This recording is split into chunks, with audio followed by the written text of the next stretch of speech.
반갑습니다. 미래의 가이드 황성수입니다. 오늘은 하늘택시에 대한 이야기를 해보겠습니다. 그냥 말만 들으면 영화 속 이야기 같지만 진짜로 곧 현실이 될 것으로 보여집니다. 2026년이면 두바이 하늘에 택시가 뜬다고 하네요. 두바이 교통청 RTA가 미국의 조비라는 회사랑 계약을 맺었는데요. 앞으로 6년 동안 두바이 하늘에서 하늘 택시는 조비만 운항한다는 독점 계약입니다.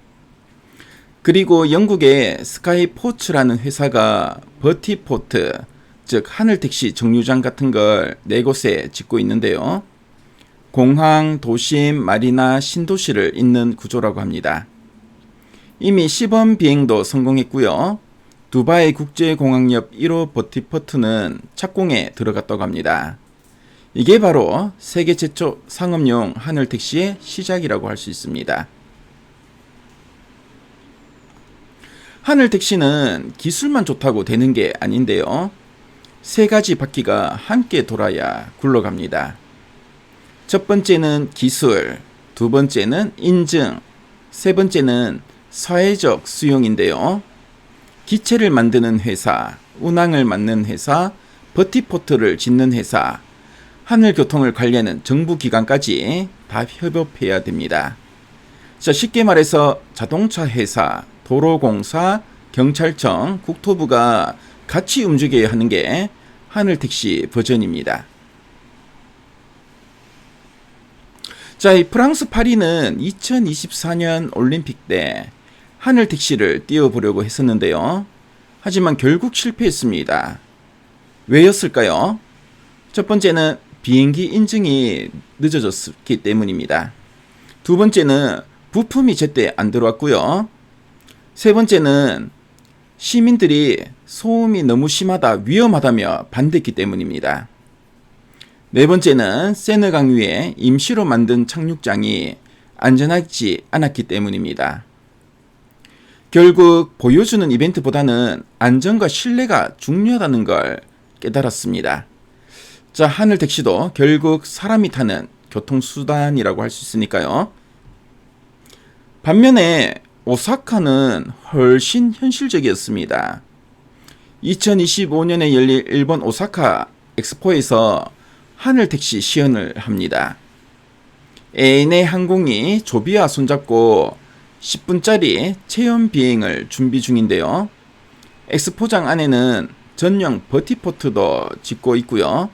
일본의 스카이 드라이브는 자체 개발한 SD-05 기체를 공개할 거라고 합니다. 오사카는 보여주기보다는 직접 타보게 하자는 전략인데요.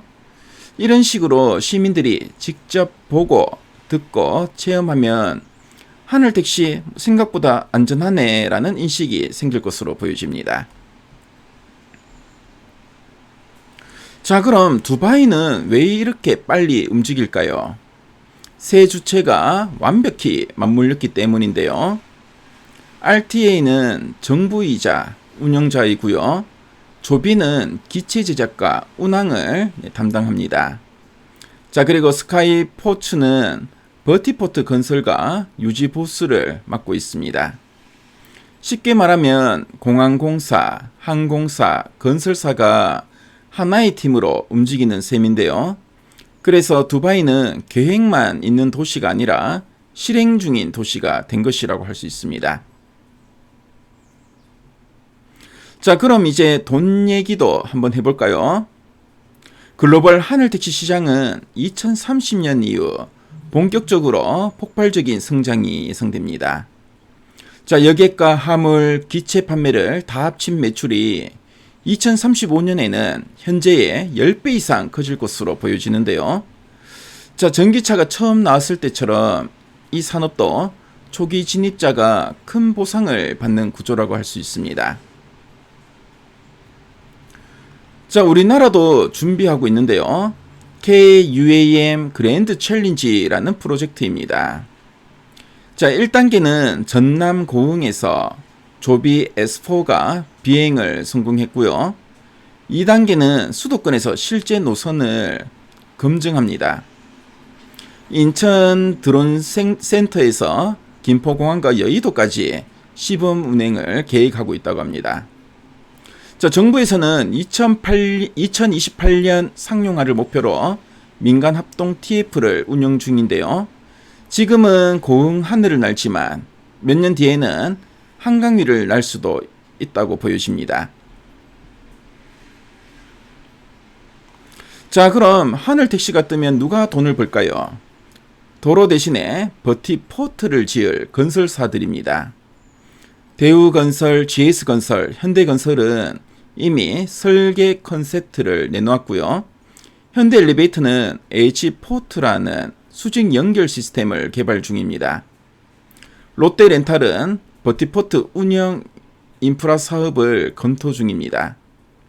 항공기체 쪽에서는 캔코아 에어로스페이스와 우스 AMS 같은 부품업체가 유망하고요.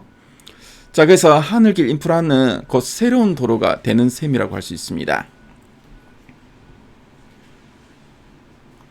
자, 그럼 이제 세계 3강을 한번 비교해 보도록 하겠습니다. 자, 첫 번째는 조비 에비에이션입니다. 자, 두바이에서 독점 계약을 했고요. 토요타에 투자, 그리고 FAA 인증을 거의 완료한 상용화 1등 후보라고 할 수 있습니다. 자, 두 번째는 알처 에비에이션인데요. 공항 도심의 셔틀 노선 전문이고요. 자동차 회사 스텔란티스가 파트너입니다. 한국의 카카오 모빌리티와도 협력하고 있습니다. 자, 세 번째는 중국의 애항인데요. 자율 비행 기술로 관광용 노선을 먼저 상업화했습니다. 중국 정부의 규제 완화 덕분에 빠르게 확산 중입니다. 그래서 이 세 업체가 현재 하늘 택시 경쟁의 주인공이라고 할 수 있습니다. 자, 그럼 앞으로의 일정은 어떨까요? 2025년에는 일본 오사카에 엑스포 시연이 예정되어 있고요. 2026년에는 두바이에서 상업 운행이 시작된 예정입니다. 자, 그리고 2028년에는 우리나라 한국의 수도권에서 상용화될 예정인데요. 이게 지금의 글로벌 타임라인이라고 할 수 있습니다. 자, 정리하자면은 2026년에 첫 비행, 2030년에는 산업화, 2035년에는 일상화라고 할 수 있습니다. 하늘 택시가 더 이상 상상 속 이야기는 아닐 것으로 보여지는데요. 지금 준비하는 사람이 미래의 하늘길 투자자가 될 수 있다고 보여집니다.